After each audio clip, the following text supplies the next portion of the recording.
Hello, I'm Jim Cuno, president of the J. Paul Getty Trust. Welcome to Art and Ideas, a podcast in which I speak to artists, conservators, authors, and scholars about their work. When you pick an object up, not only do you begin to understand how it was made, its facture, the people who made it, but you can also, I think, begin to start to tell the story about the people whose hands it was in.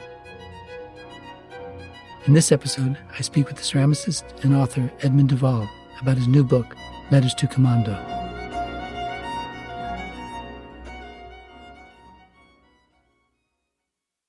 Edmund de Waal is a notable ceramicist and author. His compelling memoir, The Hare with Amber Eyes, told the story of his family through the collection of netsuke, Japanese wood and ivory carvings, which he inherited from his great-uncle Iggy. They were acquired earlier by his forebear Charles F. Froussy, who also features in de Waal's most recent book, Letters to Camondo.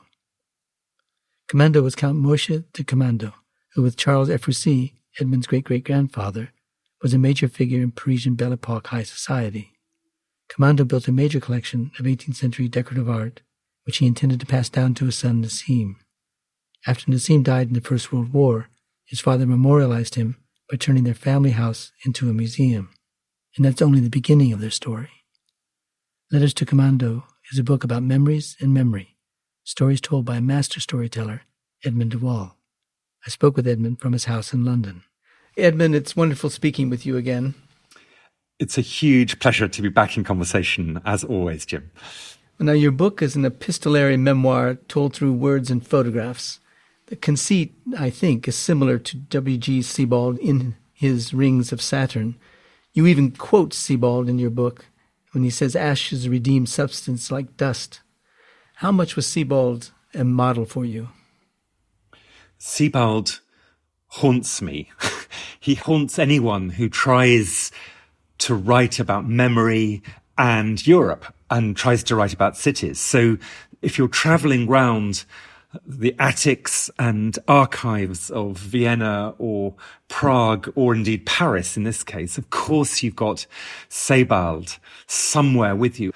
But in many ways, actually, the writing of letters wasn't so much to do with him as my grandmother, who was a great letter writer. And so in some ways, in a very real sense, actually, I had other, even more intimate models of people who send letters out into the world, not necessarily expecting answers in return.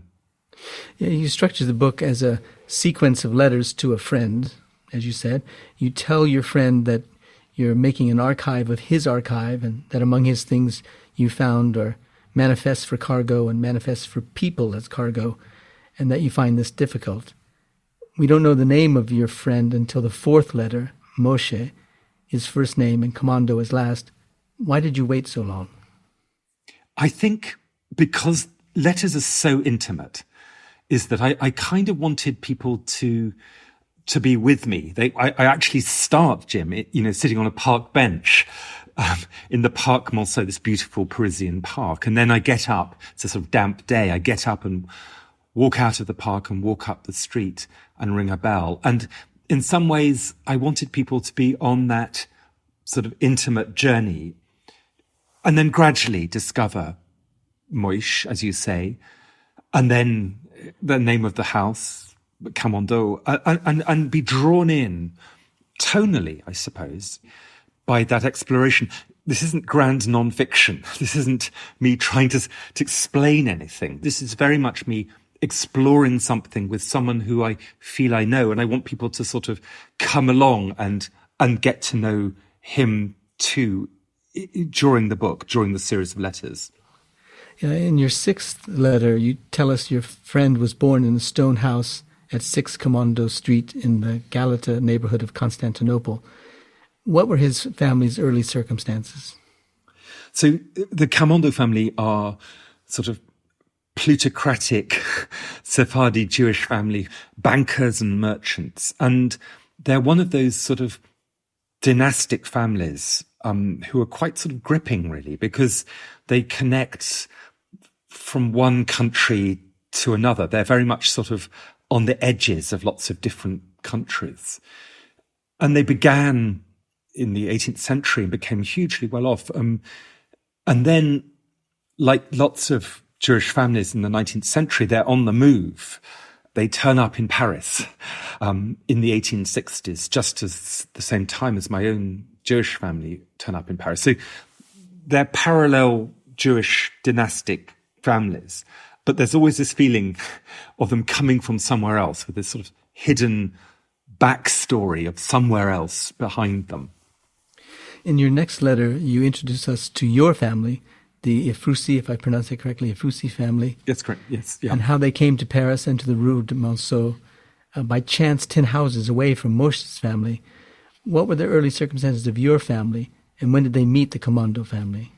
It's kind of rather wonderful because they arrive in exactly the same moment in Paris. But my own family, the Ephrussi family, they're Odessan. They come from Odessa on the very southernmost part of the Russian Empire, which is now Ukraine, of course. And like the Camondos, they'd made a fortune, in my family's case, with grain and banking. And they'd sent their children off both to Vienna and to Paris to sort of marry good Jewish girls and become dynastic financiers. And so they meet instantly. You have to imagine, it's a rather beautiful story. You have to imagine a street which is being constructed in about 1868 when they arrive, 1869. It's half built, beautiful hill, there's a park, and all these families are arriving from all over Europe and building their own family houses. And so, of course, they get to know each other. You know, if they're not going to meet in synagogue, they're going to meet in the street. And so there's this wonderful sort of matrix, nexus, you could put it, of these families beginning to become French in the same neighborhood. In spite of Moshe's instructions that his house museum be kept meticulously clean, it had become, by the time you come across it, quite dusty. And for you, this was a good thing, for as you say, without dust, it is harder to find the traces of the past of one's existence. And that's what you've come to do, as you say. So, monsieur, I need to look for the traces. Tell us about your friend Moshe and the traces he left in his house, and describe the house for us. Well, goodness me. I mean, it's the most stunning house. I mean, you come in off a Parisian street through great double doors into a gravelled courtyard, and there is a sort of golden house, which looks really like the Petit Trianon at Versailles. It's a rethinking of an 18th century mansion in the middle of Paris, built 1910 by an extraordinary architect, René Saint-Jean, who builds lots of mansions in America, of course, as well for the rich. But what he's done, what this wonderful, extraordinary collector has done, when you walk through these doors, is to create really a fantasy house of 18th century furniture, tapestries, porcelains, marbles, sculpture, paintings. And as you navigate your way through the house, you open one door and it's full of treasures. You open another door and it's full of this sort of ghost-like other side of the house, which is full of the servants' quarters, the secret passages, the butler's lifts. There's a whole parallel world where all the people who made the house work, live and move around the house. And then this great sumptuous gilded existence that he puts together. So what I'm trying to do as I walk around the house and trying to get to know this man better is I'm trying to sort of see not just what he collects, but how he lives in this house, what he's trying to do. And you rightly bring up my obsession with dust. It turns up in all the books that I write and the things I make. And I'm always looking for the moments where you can really genuinely sense how he lived, not what he wanted you to see, but how he genuinely lived. And I find them. It's extraordinary that Moshe kept so many archive memories of his family and that you found them and you spent time studying them. Well, amazingly enough, I was there yesterday in Paris in the archives. It's the first time since before this appalling pandemic that I'd been back in Paris, and I was back in those archives. And you have to imagine going up the stairs into these beautiful, they're plastered rooms at the top of the house, the attic rooms, beautiful light coming through. And you open one room and it's lined with oak. It's an oak-lined room. And every cupboard you open, one cupboard is full of the bank records all the way back to Constantinople, to the middle of the 19th century. Another one is full of all his correspondence, archived, duplicated, in beautiful envelopes. Another line of his books are full of the records of his hunting trips out in the forest. And another one of all his recipes for the menus for his dinner parties. You open another cupboard, it's got Louis Vuitton luggage from 1920s, and another one which is full of light bulbs from 1915, and another one which is full of the extraordinary easels on which Impressionist paintings were bought when they were bought from Degas. I mean, it's just extraordinary. But what you've got this obsessional, extraordinary, deep holding together, dusty holding together of where he comes from and his life. And you get this extraordinary pulse, this feeling that here is someone who wants to pass something on, who wants to keep something together and pass it forward into history. And it's all there. Well, all that archive material underpins the museum itself. And you quote the 20th century philosopher and cultural critic Walter Benjamin as describing the arrangement of furniture in a mansion, such as this one, as being like the site of deadly traps. The suite of rooms prescribes the path of the fleeing victim. What do you think he meant by that? Well, I mean, that's such a joke because that comes from his amazing notes that Benjamin writes when he's talking about the houses of the very rich in the Belle Epoque. And he says, you are so trapped by the furnishings, all this velvet furniture, by your possessions, that you can't escape. It's like, these great mansions are like a murder mystery about to happen.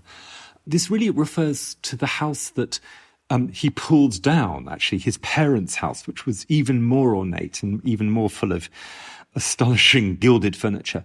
I prefer the fact that the house that my father grew up in Vienna was even worse, more gilded furniture, more terrible family portraits of the Belle Epoque.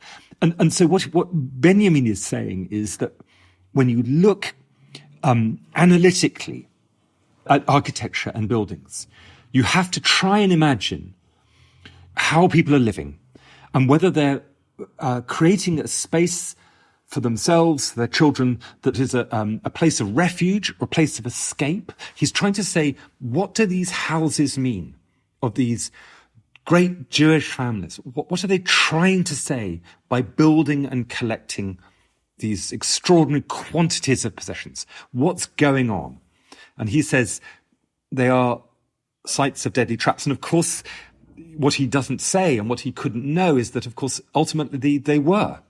Absolutely that. They became deadly later on in the century. Who was Irène Cayenne d'Anvers, and what is her role in your story?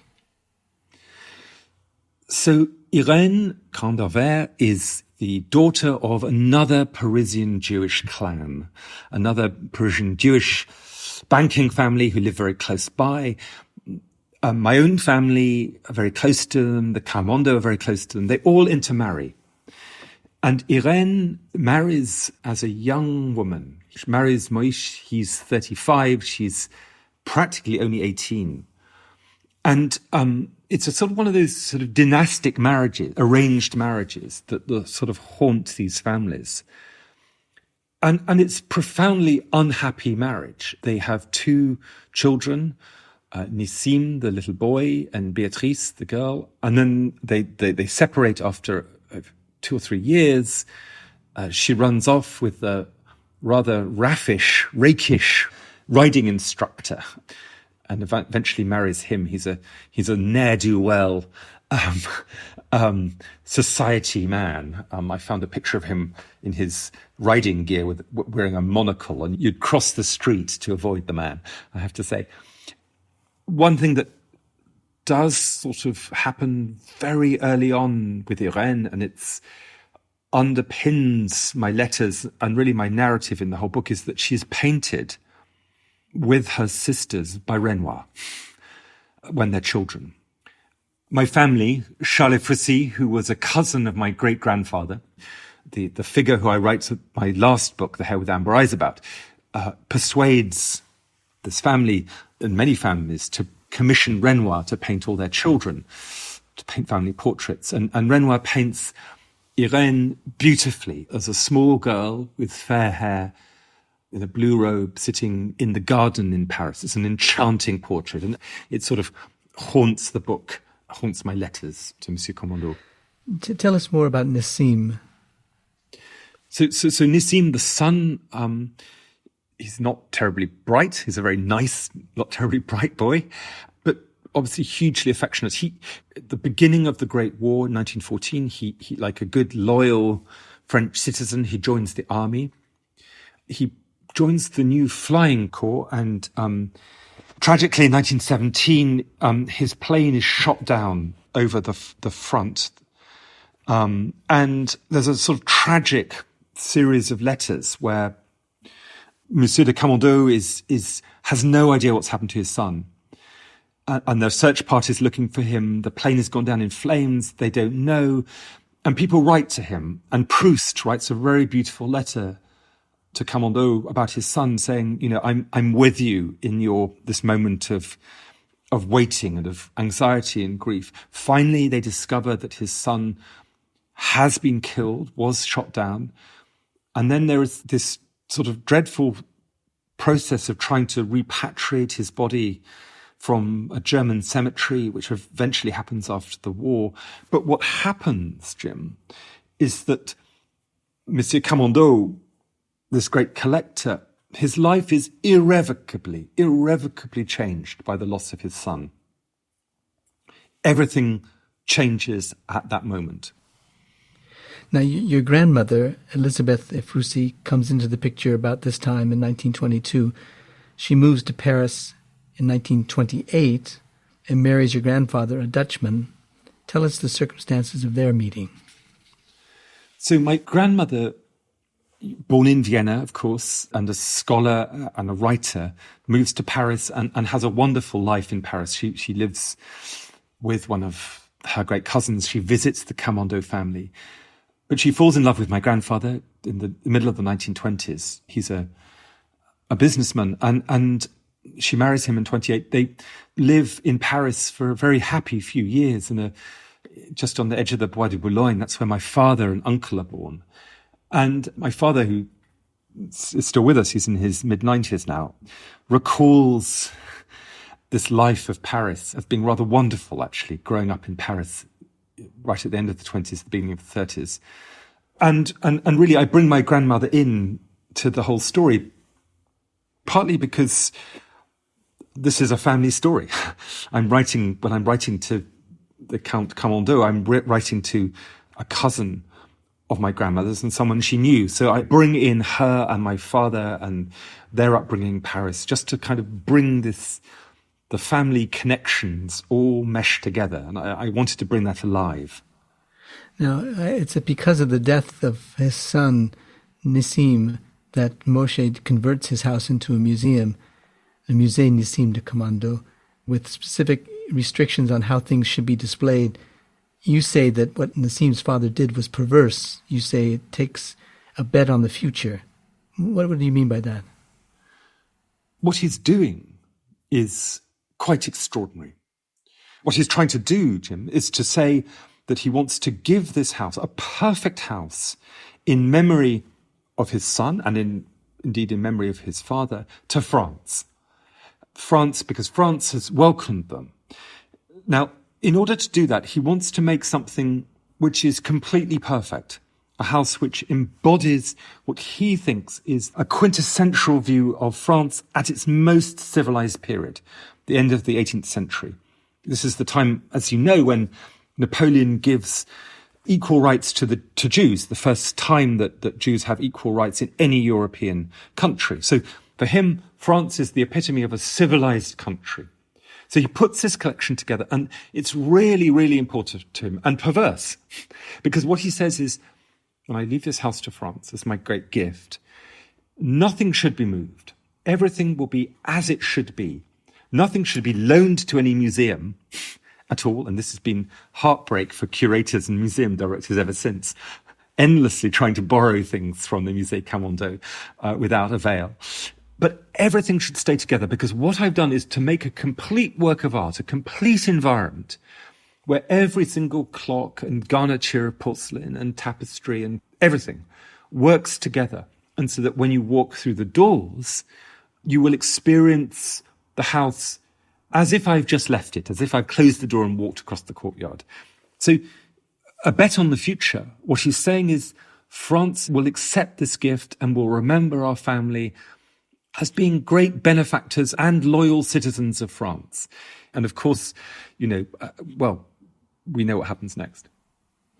You quote Benjamin again at this moment when he wrote, "The collector stills his fate, and that means he disappears into the worlds of memory."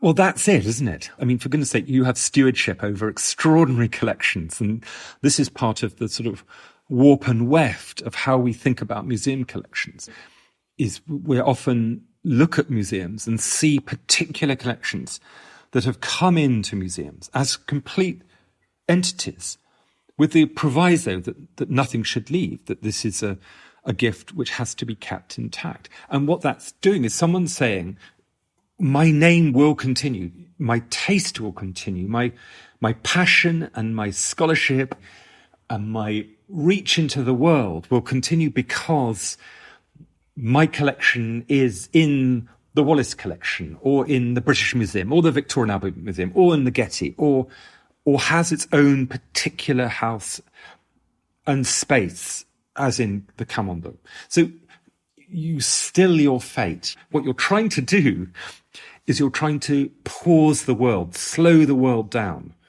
What you're trying to do is resist diaspora, resist objects disappearing into the world, moving around the world as they do, as we know they do. Now, in 1936, the Camondo house was turned over to the Musée des Arts Décoratifs.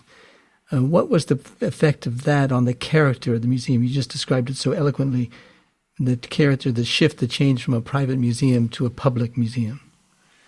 So it's an amazing moment. He's died. There's a great ceremony in the courtyard. The great Minister of Culture, Jean Zay, accepts the museum on behalf of the French state. There's a guidebook published instantly. But then what happens is that there's a route through the house with little velvet ropes. You'll remember this from going around museums in the 1960s and 70s. There's little channels you got channeled through period rooms. And so what happens is you're led through the house in a very particular way. And this moment, great sections of the house are shuttered, are left alone. The kitchens are closed. The servants' quarters are closed. The door up to the attics is closed. And so what you see is this perfect 18th century house. What you don't see is all the stuff that kept it going. The minutiae of grand living of the earlier part of the century. It's a sort of staging of the house in a different way.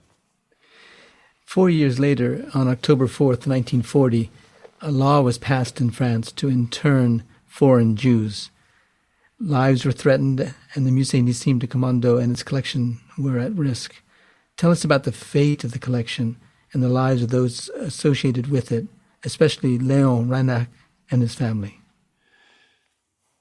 So that terrible moment, the moment starts when the Wehrmacht walk in unopposed to Paris. In 1940, Vichy France, as you say, before anyone has done anything, Vichy France and Pétain passed the first laws. And then there are all the subsequent laws which start progressively to strip Jewish citizens of France of their rights to employment, their rights of where they can live, of what they can own. There are the laws passed to wear the yellow star. There are the periodic roundups, which then become more and more frequent, of Jewish citizens, and they're taken to the particular camp on the edges of Paris-Drancy, which is the camp guarded by French policemen. You have to say this, you have to remember this, which then takes people, children, women, men, onto the camps in Poland and Germany.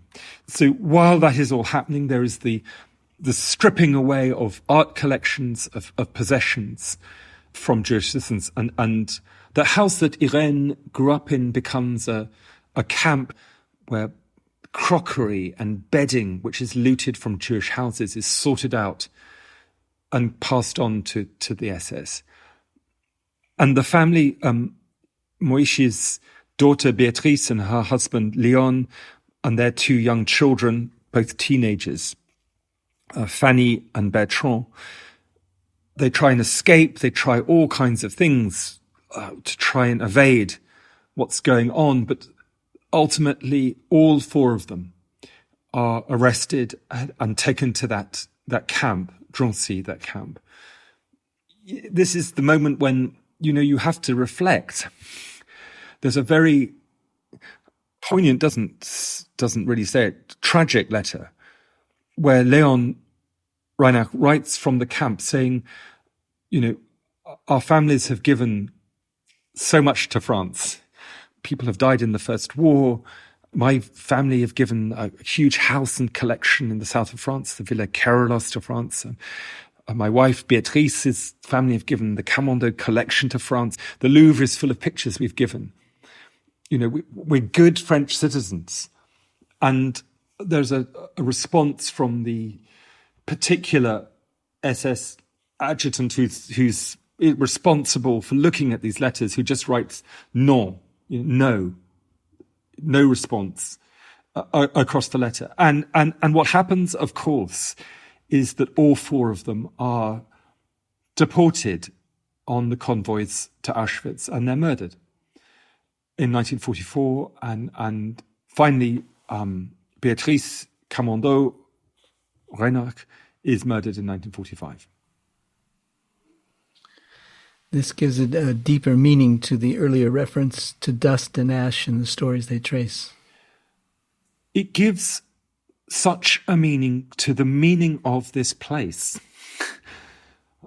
That's why it's so inescapable as a presence in Paris, in Europe, in our imagination, this house, because it's created as a memorial to a son who dies in the First World War. It's given to France to thank France for their generosity in allowing this civilized, interesting, normal French assimilated family to settle.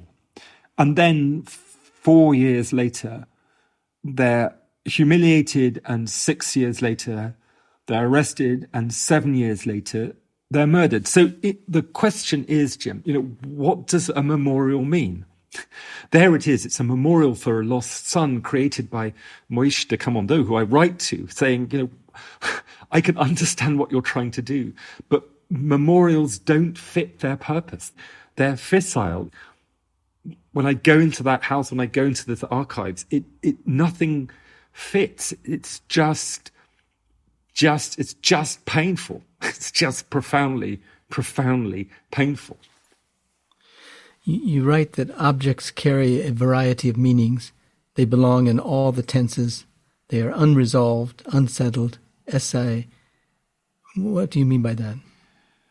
I suppose I mean that we might want to think of objects as finished things, as things that are sort of, they're made and, they're passed on, and some of them end up in vitrines and beautiful glass cases in museums, and some of them might be in our homes, and some of them are lost, but they're not settled. I really mean this. I mean this as a maker of things and as a teller of stories about things, is that they are profoundly unsettling. They are in different tenses. When you pick an object up, not only do you begin to understand how it was made, its facture, the people who made it. But you can also, I think, begin to start to tell the story about the people whose hands it was in. You can begin to try and understand what presence it had in people's lives. And that's a very unsettling, it should be unsettling. We shouldn't think that we own objects in a kind of commodified and curatorially perfect way, because we don't. We really, truly don't. Objects carry all kinds of profound and often devastating stories. And that's why we absolutely need to be in these places and begin again, tell these stories again, right from the beginning. You tell the stories of the life and afterlife of objects, and we've mentioned already the Renoir portraits of Louis Cahen d'Anvers' daughters. Tell us that story. Well, there are these two beautiful portraits of these young Jewish girls. And one of them, the portrait of the two daughters, ends up in Sao Paulo. It's in a beautiful museum in Sao Paulo. But one of the little girls dies in Auschwitz. The other marries an English general. I mean, how extraordinary that should be. That particular story, Blue and Pink, it's called, as a portrait. And then the picture of Irene, it's looted by the Gestapo. Goering briefly has it because his wife likes pictures by Renoir. And bluntly, Irene looks like a Gentile girl. And then Goering swaps it for some other artifact. It's looted. It ends up in Germany during the war. It comes back to the Musée d'Orsay, well, the Jeu de Paume in the Louvre, where it's hanging on the wall. And Irene survives the war. In the strangest circumstances, she survives the war, even though her daughter and her grandchildren are murdered. And she reclaims the portrait after the war. And then, it's almost unsayable, really, Jim. She sells it, this portrait, and she sells it to a particular collector, Swiss arm collector, who actually has made his fortune from selling armaments to the Nazis. And now it's hanging in a Swiss museum. And there is this story. There is this extraordinary, painful story of this portrait, which has had all these lives, one life after another after another. And you know what? It needs telling. The story needs telling. It's not a comfortable story at all. Your book ends with you in the archives of the Musée de Nissim de Camondo, thinking precisely of what you just spoke about, the mobility of things and the traces of lives they leave behind. What's the condition of the museum today? Well, it's in a very interesting state. You know, it's much visited. It's beautifully looked after. It's a place of scholarship. There are wonderful books and things that are happening, exhibitions that I think I began writing to him. I began haunting this particular space, partly because several years ago I was asked to make an exhibition for the house. And I've been working on that, and it's been years now delayed, but it's now happening in October. So what I've been working on is to try and make some objects which I can bring into the house, which sort of repopulate the house, bring the family back in. And so what I was doing yesterday, actually, in Paris, was to take some objects and put them down and see how they felt in the house. And I've been making letters and writing them into porcelain. And I'm putting these letters down on his desks in different parts of the house. I've made things to go into the attics, into those extraordinary sort of spaces high up. No one will see them, but I've made objects to go into those attics, and I'll just close the cupboards and they'll be there. It's not grand. I've made things to repopulate the house. So the book is a way of trying to retell the story. The exhibition is in a way of bringing a different kind of life into the house. But of course, that will be there for a few months, and then this extraordinary, palpable silence of that house will be there all over again. Yeah, that silence is haunting throughout the book. One gets the impression that the house is unoccupied, even with you alone in the house. It's absolutely that. You know, it's a profound silence. I sat there yesterday morning and I was sort of waiting. I didn't quite know what I was waiting for, but I was sort of waiting for the sound of someone, you know, bringing a tray with some porcelain and a cup of tea on it, or the sound of a voice somewhere on a telephone, or someone closing a door. There was absolutely no sound at all. And in some ways, you know, we've talked about this over the years, but how do you make a memorial? How do you make something which has presence? And in some ways, that silence is it. You know, that is the silence that you want to spend time with. You just need to spend time with that silence. Well, thank you, Edmund. I think we must fall silent now. But it's always been a pleasure speaking with you, and I'd love to do it again. It's a huge pleasure. Thank you so much. I've loved this. Thank you, Jim. Thank you so much.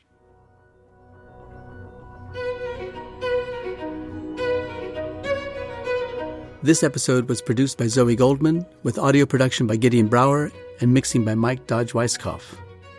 Our theme music comes from the Dharma at Big Sur, composed by John Adams for the opening of the Walt Disney Concert Hall in Los Angeles in 2003. It is licensed with permission from Hendon Music. Look for new episodes of Arts and Ideas every other Wednesday. Subscribe on Apple Podcasts, Spotify, and other podcast platforms.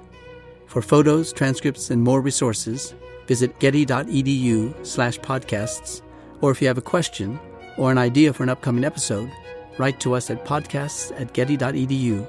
Thanks for listening.